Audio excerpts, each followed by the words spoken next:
I want to thank everybody that's been listening to the broadcast, taking over my dad's ministry since he passed away. It's now E.R. Hotard Ministries, and it will be changed on the Facebook page, just to give you a little update. What I wanted to talk about was science. Science is one of those things, and evolution. With Charles Darwin, he was the father of evolution, and how much foolishness that is. And I can tell you right now, it is foolishness. Because a little bit of background on Charles Darwin.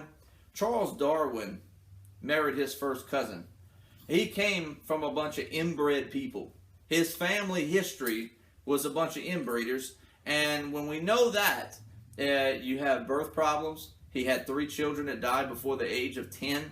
He actually came from some of his own family members. There was cousins that mated, and they got him. So there was mental issues. There was one picture that I seen of Charles Darwin with his daughter with one of her eyes kind of messed up. So obviously there was a lot of genetics that really messed up in their family. And to believe somebody that's a father of evolution that came up with this stuff that's actually came from a bunch of inbreeders is absolutely ridiculous. Because there's a lot of jokes that go on about inbreeding, how stupid these people are in America today, and we know what states a lot of it comes from. So to sit there and believe an inbreeder has done figured out of where life has come from is absolutely insane. Because we didn't just come about from animals and turn into humans. It's impossible. Even scientists today are talking about how impossible that is and how impossible Charles Darwin's theory was, because our bodies are too complex. Too complex to evolve over all this time. And it's way too complex that it doesn't make a lot of sense. God created people, and the very definition of science is the study of basically nature and everything that goes on with nature. And God is spiritual, so to even talk about God is actually getting away from science, because it's not the study of anything spiritual. It's only physical things. So to try to bring in science to try to disprove God is an absolute farce. Because science has never been able to disprove God. A lot of you won't believe God or think God doesn't exist because of something that absolutely horrible happened to you and your family. Some of the most staunch atheists that used to be Christians. Because some bad thing happened in their life. Something horrible happened. They may have lost a child or watched children die of cancer and said, there's no way there can be a God because of all these things that happen. But there's some people who believe in God but don't believe in Satan. But the Bible itself talks about sin will bring you death and destruction. We have sin. We have Satan that comes in.